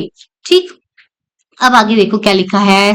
अच्छा, जिनके भीतर दूषित रक्त और शल्य भी रह गया, शल्य जहां पे है वो पकेगा नहीं, तो दोबारा दूषित रक्त है, पहले तो उसको क्लीन करना पड़ेगा, तो इन कंडीशन में भी हम सेवन नहीं करते हैं। फिर आगे ये कहते हैं, जब भी सब कुछ जो भी टुकड़े टुकड़े फंसे हुए हैं, बाल नख धूल है, ये जब निकल जाए तो उसके बाद ही हमें, अच्छा, ये अगर नहीं निकालेंगे प्रॉपरली तो इससे क्या होगा, व्रण में वेदनाएं होंगी, वो उसको पका देंगे। ठीक है, तो उसको हमें प्रॉपर क्लीन करना है पहले वूंड को, उसके बाद ही हमें सीवन कर्म वहां पे करना है। अब सीवन के टाइप यहाँ पे बताए हैं, क्या क्या कहे हैं, वेलितक है, गोफर्णिका है, तुन्नसेग्नि है और ऋजु ग्रंथि। क्या क्या है, वेलितक है, गोफर्णिका है, तुन्नसेग्नि है और ऋजु ग्रंथि जो है ये सीवन के लिए कहा है। ये 4 तरह की सीवन है और इसके इंग्लिश नेम हमने देखे थे। वेली तक के लिए क्या कहा था, ग्लोवर्स कंटिन्यूअस सूचर है, ग्लव्स क्या थे, वेले पड़े थे। और हमारे पास क्या था, गोफर्णिका ब्लैंकेट सूचर, ठीक है, गौ को क्या पहनाया था हमने, ब्लैंकेट पहनाया था। तुन्नसेग्नि क्या है, हालस्टेड सबक्यूटिकुलर सूचर था, ये हमने याद रखा था। और रिजु क्या है, रिजु होता है स्ट्रेट वैसे, बट ये रिजु जो हमारा सीवन है वो कैसा है, रिजु नहीं है, इंटरप्टेड सूचर है। ठीक है, ऐसे हमने याद कर लिया था इसको। अब चलते हैं आगे, और आगे हमारे पास क्या दिया है, कहाँ कहाँ किस तरह से सीवन करना है, और हमारे पास क्या क्या कैसी कैसी सूची जो है यहाँ पे बताई है। देखो, कम मास वाला अंग है, संधियों के लिए सीवन करना है तो 2 अंगुल लंबी गोलमुख सुई यूज करनी है। ठीक है, क्या लिखा है, देशे अल्प मासे संधोच, तो संधियों में क्या रहती है, स्किन अल्प ही रहती है ना, पतली रहती है स्किन संधियों के पास, तो यहाँ पे वृत्ता जो है हमें सूची यूज करनी है, और इसका डायमेंशन कैसा होता है, 2 अंगुल की ये रहती है, 2 अंगुल लंबी वृत्त सूची जो है हमें यूज करनी है। ठीक है, नेक्स्ट हमारे पास क्या है, आयत त्रयांगुला त्रयस्ता मासले चापी पूजिता, जब जहां पे मोटा मांस है, ठीक है, मांसल जगह है, वहां पे हमें क्या करनी है, 3 अंगुल वाली, 3 अंगुल लंबी जो है वो 3 धार वाली 3 अंगुल वाली जो स्ट्रेट सूची है वो हमें यूज करनी है। ठीक, मासल के लिए पता चल गया, आयत सूची करनी है, त्रिअंगुल होनी चाहिए, त्रस्त्र होनी चाहिए, और जहाँ पे अल्पमास है, संधियां हैं, संधियों में तो अल्पमास ही रहता है, वहां वृत्त द्वयंगुल वाली सूची यूज करनी है। नेक्स्ट आती है हमारी धनुर्वक्रा सूची। धनुर्वक्रा सूची, ठीक है, धनुष की तरह वक्र है वो। ये कहाँ पे यूजफुल है? मर्म पे, फल कोश पे और उदर पे, ठीक है। सॉफ्ट ऑर्गन्स हैं ये सारे हमारे, है ना, और डेलिकेट जगह हैं। मर्म है, फलकोश है, उदर है, यहाँ पे धनुर्वक्रा जो है हमें सूची यूज करनी है, ठीक है। इत्येते त्रिविधा, ये हो गई हमारे पास 3 सूचियां। सूची कैसे होनी चाहिए? तीक्ष्ण अग्रा सुसमाहिता होनी चाहिए, तीक्ष्ण अग्र वाली होनी चाहिए, सुसमाहित होनी चाहिए। और कैसी होनी चाहिए? मालती पुष्प वृंताग्र परिमंडला, मालती पुष्प वृंताग्र परिमंडला इसको सूची को कहा है। कैसी होनी चाहिए? मालती पुष्प वृंत के अग्रभाग के समान, मोटी, गोल, तीक्ष्ण, है ना, इस तरह की 3 सूचियां हमारे पास होनी चाहिए। कैसी कैसी सूची? तीक्ष्ण अग्र, सुसमाहिता और मालती पुष्प वृंताग्र परिमंडला, इसको सूची को इनके 3 टाइप यहाँ पे कहे हैं। अब जब सूचरिंग करनी है तो कैसी होनी चाहिए? नाति दूर करनी है, नाति निकृष्ट करनी है, क्योंकि अगर दूर दूर करोगे तो क्या होगा? रुजा व्रणाद ओष्ठो, व्रण के ओष्ठों में क्या होगी? रुजा होगी। और अगर नजदीक करोगे तो सन्निकृष्टि अवलुंचनम, ठीक है, नजदीक में नजदीक करोगे तो अवलुंचन जो है वहां पे हो जाएगा। नेक्स्ट आ जाओ, देखो अभी ये तो छिड़कने के लिए कह रहे हैं कि उसके बाद इस पे ये चीज छिड़क दो, प्रेंगु सौभिरंजन मुलेठी लोद्र का चूर्ण छल्ले की चूर्ण, है ना, इसको क्या करो? अच्छी के वस्त्र की राख का प्रतिसारण करके फिर व्रण को बांध कर जो है उसको सिल दो, ठीक है। बाकी व्रण तो पासनी में जैसा कहा है वैसा पथ्य वथ्य करो। अब जो है व्यापक क्या हो सकते हैं सूची यूज करने के? 4 व्यापक हो सकते हैं, षष्ठ सूची के नहीं, अकेले अष्टविध शस्त्र कर्म के जो है व्यापक कितने होते हैं? 4 होते हैं। क्या क्या हो सकते हैं? या तो हीन आपने कर दिया, या तो अतिरिक्त कर दिया, जहां करना था वहां नहीं किया, कहीं और कर दिया, या तो तिर्यक कर दिया, ठीक है, टेढ़ा ही कर दिया, जो आपने जैसा आपको कट लगाना था, इंसिजन करना था या सूची का यूज करना था वो नहीं किया, आपने तिर्यक कर दिया। या तो गात्र छेदनम आत्मनम, और खुद को ही इंजर कर दिया, तो ये तो नीडल प्रिक इंजरी होती है, ठीक है। तो गात्र छेदनम आत्मनम है, तिर्यक आपने कर दिया, हीन या अतिरिक्त कर दिया। ये 4 तरह की क्या होती हैं? व्यापत्तियां होती हैं अष्टविध शस्त्र कर्म में, ठीक। ये सब यहाँ पे कहा है। और आगे अब यहाँ पे किसकी बात आई? यहाँ पे मर्म की बात आ रही है। क्या कह रहे हैं? 10 से आधे 5 मतलब 10 से आधे मतलब 5 मर्म स्थानों में क्षत्यावेद होने से क्या होता है? भ्रम, प्रलाप, शक्ति, देहताप, प्रमोह, ये सब हो जाएगा, ठीक है। भ्रम, प्रलाप, पतनम, प्रमोह, विशेषणम, संलयन, उष्णम, संलयन उष्णम मतलब नम्रनेस यहाँ पे हो जाएगी, त्रस्तांगता हो जाएगी, ठीक है। तो ये सब कंडीशन कब मिलेगी हमें? 5 मर्मों में अगर जो है हमारा चोट लग जाती है तो ये हमें लक्षण मिलेंगे।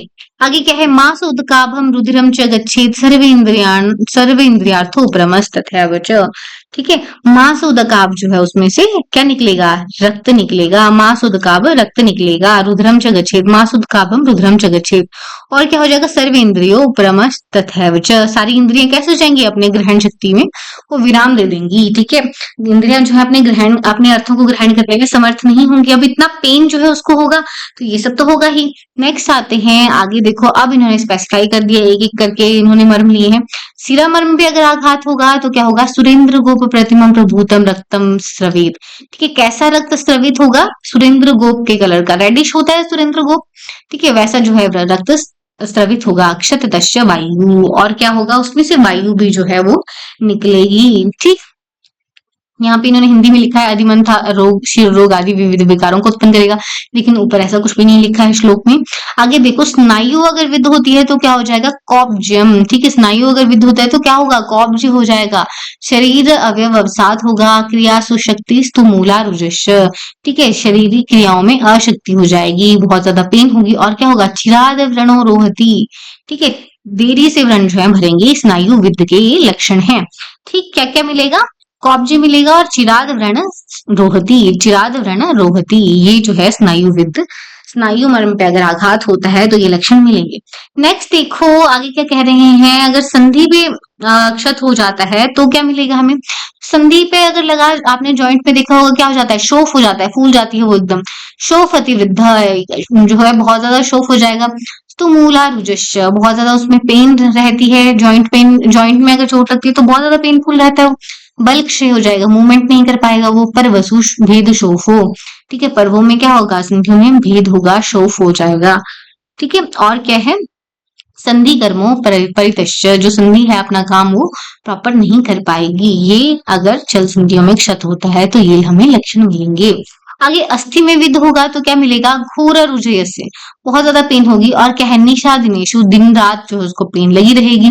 सर्वावस्था न शांति रस्ती, ये हमने आज ही तारीख में कंप्लीट किया है। ठीक है, किसी भी अवस्था में उसको क्या है, शांति नहीं मिलती। और क्या मिलेगा, तृष्णांग साथ श्वेतु जो है उसको वहां पे देखने को मिलेगा। ये किसका है, अस्थि विद्ध का लक्षण है। नेक्स्ट जो है हमारे पास किसका लक्षण है, मांस मर्म अगर विदु जाता है तो क्या लक्षण मिलेगा, स्पर्शम ना जानाती। ठीक है, मांस पे लग गया तो स्पर्श का पता नहीं चलेगा। अभी पांडु वर्ण का ये बंदा हो जाएगा, जो वो एरिया है वो हो जाएगा। मांस मर्मण में अभिताड़ित है। ठीक है, मांस मर्म के अभिताड़ित होने पे ये लक्षण मिलेंगे। स्पर्शम न जानाती पांडु वर्ण जो है ये मिलेगा। ठीक है, लास्ट में क्या कह रहे हैं 44 नंबर कोटेशन में, तस्माद पुत्र देवेन पालिये आतुरम विशक। ठीक है, आतुर की रक्षा कैसे करनी है, पुत्रवत करनी है। बंधुवत हम आगे पढ़ के आए हैं। ठीक है, यहाँ पे क्या कह रहे हैं, पुत्रवत जो है रक्षा हमें करनी है। तो ये चैप्टर यहाँ पे खत्म होता है, जो इंपॉर्टेंट था वो हमने कर लिया। नेक्स्ट जो है क्या चैप्टर है हमारा, 26 चैप्टर है प्रनष्ट शल्य विज्ञानी अध्याय। 27 चैप्टर तक हम आज देखेंगे। तो क्या है इसमें प्रनष्ट शल्य, पहले तो शल्य के बारे में बता रहे हैं। शल्य किससे बना है, शल श्वल आशुगमन धातु से। ठीक है, शल श्वल ये दो धातु आशुगमन यानी कि एकदम एक्शन करने के अर्थ में आ रही हैं, उससे शल्य बना हमारा। दो तरह का ही होता है, शारीरिक और आगंतुष। ठीक है, सर्व शरीर अबाध कर्म शल्यम, जो सारे शरीर में बाधा करता है वो क्या है, वो है शल्य। ठीक है, शारीरिक और आगंतुक जैसे दो शल्य होते हैं, दंत रोम नख श्रम, ये रसाद धातु में होने वाले क्या है, ये शारीरिक शल्य हैं। और मानसिक शल्य कैसे होंगे, जो मन में दुख उत्पन्न करेंगे वो मानसिक शल्य होंगे। ठीक, ये भी दो तरह के शल्य होते हैं, करणी और श्लक्षण। करणी कैसे, मतलब जिसमें एरो उरो लगे होते हैं, और श्लक्षण मतलब जो ऐसे ही नॉर्मल हमारे होते हैं। ठीक है, कर्णयुक्त और कर्ण रहित ये दो शल्य हो गए। अब इनकी जो गतियां होती हैं कितने प्रकार की होती हैं, 5 प्रकार की इनकी गतियां कहिए। या तो ऊर्ध्व होगी, या तो अध होगी। ठीक है, या तो आर्वाचीन होगी, या तो कैसी होगी, ऊर्ध्व अध आर्वाचीन तिर्यक और ऋजु। ऋजु इज स्ट्रेट। ठीक है, ऊर्ध्व अध आर्वाचीन, अर्वाचीन तिर्यक। ठीक है, और कैसी, ऋजु कही है। तो ये 5 प्रकार की शल्य की गतियां हो गई। ठीक है, अब इसमें क्या कह रहे हैं, तत्तु द्विविधम, इसमें भी दो तरह के इसके लक्षण है, सामान्य और विशेष। ठीक है, पहले सामान्य लक्षण की बात करेंगे, जहां पे शल्य लगा होगा वो कैसे दिखेगा, श्याव पीड़िका आचितम, पीड़िकाएं वहां पे बनी होगी। ठीक है, श्याव होगा, पीड़िका आचित होगा, शोफ वेदना युक्त जो है उसको कहा है, शोफ और वेदना युक्त इसको कहा है। ठीक है, नेक्स्ट क्या कह रहे हैं, नेक्स्ट कह रहे हैं मुहुर्मुहु शोणित स्रवती, जहां पे भी शल्य लगा होगा वहां पे क्या है, बार बार रक्त निकलेगा। बुध बुधवत उन्नतम मृदु मास व्रणम च, ठीक है, बुलबुले की तरह उठेगा। और जो व्रण होगा कैसे होगा, मृदु मास वाला हो जाएगा। ठीक, अब वैशेषिक बात कर रहे हैं कि कौन से स्पेसिफिक साइड पे जो शल्य हमारा लगा होगा तो कैसे कैसे लक्षण मिलेंगे। तो सबसे पहले हमारा क्या आ रहा है, त्वगगत है। त्वचा में अगर शल्य है तो त्वचा कैसे हो जाएगी, विवर्ण हो जाएगी, शोफ उसमें हो जाएगा, भवत्याते कठिन, कठिन जैसा वो जगह हो जाएगी। ठीक है, कांटा लगा हो कभी तो ऐसे ही मिलता है, विवर्ण शोफ हो जाएगा, और कठिन जो है वो जगह हो जाती है। मांसगत अगर शल्य है तो शोफ की हो जाएगी वृद्धि, शोफ की वृद्धि हो जाएगी। अब थोड़ा डीप सीटेड हो चला गया तो शोफ थोड़ा बढ़ जाएगा। शल्य मार्ग अनुप संरूपण, जो शल्य का मार्ग है वो कैसा होगा, भरेगा नहीं। पीड़न असहिष्णुता, पेन जो है उसको बहुत ज्यादा होगी, जो उससे सहन नहीं होगी। और चोष और पाक जो है यहाँ पे मिलेगा। तो क्या क्या हमारे पास हो गया, मांसगत में शोफ की अभिवृद्धि हो गई, शल्य मार्ग का अनुपसरण, ठीक है, वो मार्ग भर नहीं रहा है, पीड़ा जो है बहुत ज्यादा हो रही है उसको, और चोषपाक रह रहा है। ठीक है, अब नेक्स्ट जो है पेशी में अगर शल्य है तो क्या होगा, तो पेशी के लक्षण जो है सारे कैसे रहेंगे, मांसमर्म की तरह रहेंगे।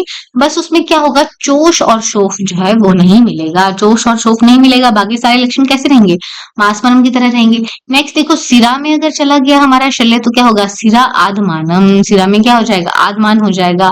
सिरा में शूल हो जाएगा, सिरा में शोफ हो जाएगा। ठीक है, सिरा आदमानम, सिरा शूल और सिरा शोफ जो है यहाँ पे हमें देखने को मिलेगा। नेक्स्ट देखो, स्नायु में अगर शल्य हुआ तो स्नायु में हमें क्या मिलेगा, स्नायु में क्या देखने को मिलेगा, स्नायु स्नायु जालोत्क्षेपण। ठीक है, स्नायुओं का जाल जो है वो बन जाएगा। और क्या मिलेगा, सरंभ मिलेगा, सरंभ मिलेगा। और क्या है, सरंभश उग्र रुक जो है उसको पेन बहुत ज्यादा रहेगी। ठीक है, उग्र रुक जो है उसको पेन बहुत ज्यादा रहेगी। ये स्नायुओं में मिलने वाले लक्षण है। स्नायु का संकोच होगा, तीव्र शोथ होगा और भयंकर जो है पीड़ा यहाँ पे कही है। स्त्रोतोगते स्त्रोतसा सर्वस्व कर्म गुण हानि। ठीक है, स्त्रोतोगत अगर हमारा शल्य जाता है तो जो स्त्रोतस के नॉर्मल अपने कर्म थे उसमें क्या हो जाएगा, हानि हो जाएगी, उनके कर्मों में हानि हो जाएगी। ठीक, आगे देखो धमनी में अगर हमारा शल्य गया तो धमनी में हमें क्या मिलेगा, सफेनम रक्तमीर अनिल स शब्दों निर्गच्छते अंगमर्द पिपासा हृलास। तो क्या मिलेगा, देखो अंगमर्द होगा, पिपासा होगा, हृलास होगा। कंडीशन कैसी है, एनीमिक जैसी कंडीशन है। धमनी में अगर चला गया हमारा शल्य तो फेन तो निकलेगा, रक्त अनिल, ठीक है, फेन वाला रक्त बाहर निकलेगा, वायु शब्द करता हुआ निकलेगा, बाकी अंगमर्द पिपासा और क्या मिलेगा, हृलास मिलेगा। अब देखो शल्य पहुंच गया है अस्थि में, ठीक है, काफी अंदर चला गया, अस्थि में चला गया, तो वहां पे होगा विविध वेदना प्रादुर्भाव होगा और शोफ जो है वहां पे हो गया। अस्थि विविर में अगर जाता है तो क्या होगा, कैसा लगेगा, अस्थि लगेगी कि भर गई है, अस्थि पूर्णता, अस्थि तोध होगा, संहर्षो बलवांश, ठीक है, बलवान क्या होगा वहां पे, संघर्ष होगा, बेचैनी जो है उसको बहुत ज्यादा रहेगी अस्थि विविर में अगर शल्य जाता है तो। संधिगत अगर शल्य होता है तो क्या होगा, अस्थिवत चेष्टोपरमच, ठीक है, अस्थि के समान तो लक्षण होंगे, बाकी क्या होगा, चेष्टोपरमश्च, जो चेष्टाएं हैं उसकी हिलडुल नहीं पाएगा तो चेष्टोपरमश्च होगा, ठीक, चेष्टाओं का नाश हो जाएगा। नेक्स्ट देखो कोष्ठगत अगर शल्य है, पेट में जाएगा तो क्या होगा, आटोप होगा, आना होगा, मूत्रपुरीश आहार का दर्शन हो जाएगा व्रणमुख से, ठीक है, वहां से वो निकलता रहेगा मूत्रपुरीश आहार, बाकी आटोप आना होगा। ठीक, नेक्स्ट देखो मर्मगत अगर शल्य है तो मर्मगत शल्य में क्या होगा, मर्म विद्ध की तरह लक्षण हमें मिलेंगे। ठीक है, तो ये सारे जो हैं लक्षण यहाँ पे कहे हैं, जो स्पेसिफिक थे वो हमने कवर कर लिए। ठीक, अभी क्या कह रहे हैं, शुद्ध शरीर वाले मनुष्य के रोमों में के अनुकूल प्रविष्ट छोटे या बड़े जैसे भी शल्य हैं, ठीक है, विशेषकर किसमें, कंठ में, स्रोतस में, सिरा, त्वक, पेशी, अस्थि विवर्गत शल्य व्रण कैसे होते हैं, रोहित हो जाते हैं। पर अगर क्या हो गया है, वहां पे दोषों का प्रकोप हो गया है, व्यायाम अभी भी वो बंदा कर रहा है, अभिघात उसको हो गया है, अजीर्ण भी हो गया है, ठीक है, तो ऐसे जो हमारे शल्य हैं वो क्या करेंगे, जब ये कंडीशन फिर से वो करेगा, सॉरी, जब दोषों का प्रकोप दोबारा होगा, व्यायाम वो करेगा, अभिघात करेगा, अजीर्ण होगा, तो ये फिर से जो शल्य हैं बाधा शरीर में पहुंच जाएंगे, ठीक है, बार दोबारा से बॉडी में क्या करेंगे, प्रॉब्लम करेंगे। ठीक है, अब आगे जो है यहाँ पे सारी कंडीशन वैसे बता दी है कि आपको कैसे जो है शल्य को पहचानना है। ठीक है, सिरा धमनी स्त्रोत स्नायु में अगर शल्य है तो हम अभी क्या करेंगे, बंदे को हम टूटे हुए पहियों वाली गाड़ी पे बैठा के उसको इधर उधर चलाएंगे। ठीक है, इसमें ज्यादा कुछ नहीं था याद करने वाला, जिसको हम, बाकी तो ऊपर ये लिखा है कि उसको कुछ रगड़ दो, ठीक है, या तो उस पे क्या रख दो, घी रख दो, जमा हुआ घी रख दो, मिट्टी चंदन का लेप कर दो, तो जहां पे सूखेगा वहां पे हमने, जहां पे सबसे पहले सूखेगा वहां पे हम समझेंगे कि शल्य है वहां पे। ठीक है, इस तरह से ही सब चीजें बताई हैं नॉर्मल, कैसे आपने आइडेंटिफाई करना है कहाँ कहाँ शल्य है। अच्छा, ये अब इंपॉर्टेंट आता है, जो अस्थिगत शल्य है, अस्थियात्मक भज्जते, अस्थिगत शल्य जो है बॉडी के अंदर जाके वो क्या होगा, भज्जते, टूट जाएगा। ठीक है, और क्या है हमारा, और क्या हो सकता है, शीर्यंते, ठीक है, फूट जाएगा, टूटेगा या तो फूट जाएगा, ठीक है, या तो उसके चूरे चूरे हो जाएंगे।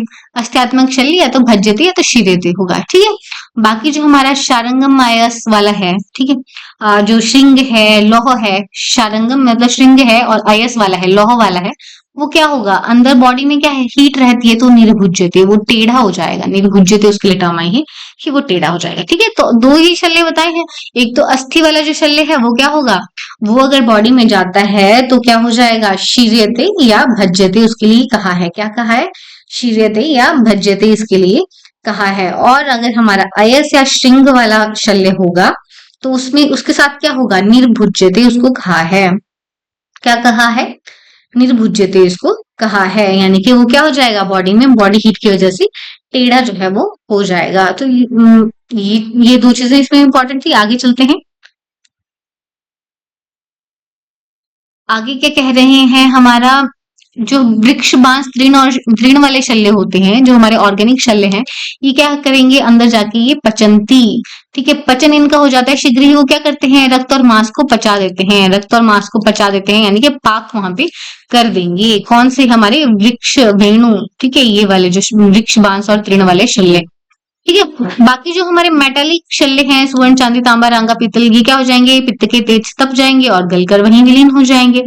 और जो हमारे ये बचते हैं विषाण, दंत केश, अस्थि, वेणु वाले, ठीक है, सींग, दांत, केश, अस्थि, बांस, लकड़ी, पत्थर, मिट्टी वाले शल्य, ये अंदर मतलब द्रुत होकर नष्ट नहीं होते, ये पिघलेंगे नहीं, ये अंदर ही पड़े रहेंगे काफी लंबे टाइम तक, ठीक। लास्ट में क्या कह रहे हैं, द्विविधम, दो तरह के हमारे शल्य थे, कर्णी और श्लक्ष्ण। पंचगति थी इनकी, 5 तरह की गति पढ़ी हमने, ऊर्ध्वाधर, अर्वाचीन, प्राचीन और ऋजु, ये 5 तरह की गति पढ़ी हमने। और ये क्या कह रहे हैं, ये जो सारा शल्य का ज्ञान है जो भी हमने पढ़ा, ठीक है, वो किसको पता होना चाहिए, राज्ञ कर्तुम अर्हति अर्हति, ठीक है, राजा के चिकित्सक बनने योग्य है अगर आपको ये सब कुछ पता है तो, ठीक।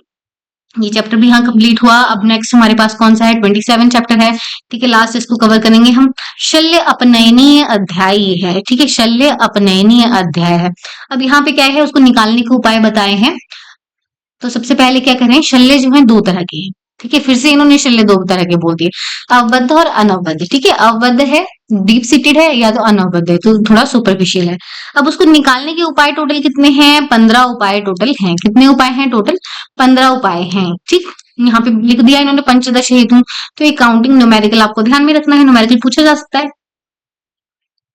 क्या क्या इसमें है, स्वभाव, पाचन, भेदन, धारण, पीड़न, प्रमार्जन, नस्यादि निर्मापन, वमन, विरेचन, प्रक्षालन, प्रतिमर्श, प्रवाहन, आचूषण, अयस्कांत और हर्ष, ये सारे क्या है ये सारे इसके अनवबद्ध शल्य को निकालने के उपाय हैं, यानी कि जो बहुत अंदर नहीं गया है उसको बाहर बाहर से हम निकाल सकते हैं। तो ये अलग अलग बताए हैं इनको कैसे कैसे निकालना है, ठीक है, ये आपने पढ़ा भी होगा, इजी है ये, एक बार देखना है तो देख सकते हैं।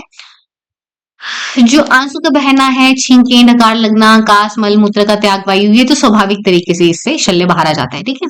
मांस में अगर गहरा शल्य है, खुद नहीं पक रहा है, तो औषधियों का लेप लगाओ, उसको पकाओ और वो क्या होगा, पूरे और रक्त के वेग के साथ बाहर निकल आएगा, ठीक है।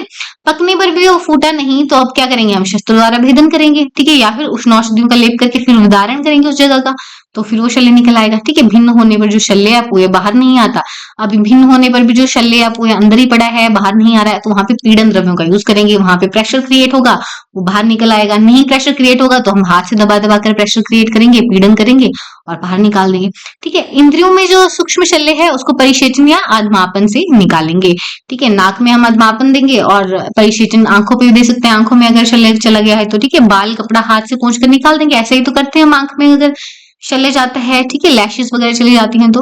देखो आगे क्या है, भोजन के समय असावधानी पूर्वक बोल रहा था कोई या हंस रहा था, ठीक है, नासा या श्वास मार्ग में जो तो शल्य चले जाता है, आहार चले जाता है, तो वो खांसने पर भी पूर्ण रूप से अगर नहीं निकला तो श्लेष्मा को हीन छोटे अणु सूक्ष्म शल्यों को श्वसन से जोर से खांसने या प्रधमन द्वारा हमने बाहर निकालना है, खांसी ही करवाते हैं उसको, ठीक है, या तो पीछे मारते हैं जोर से।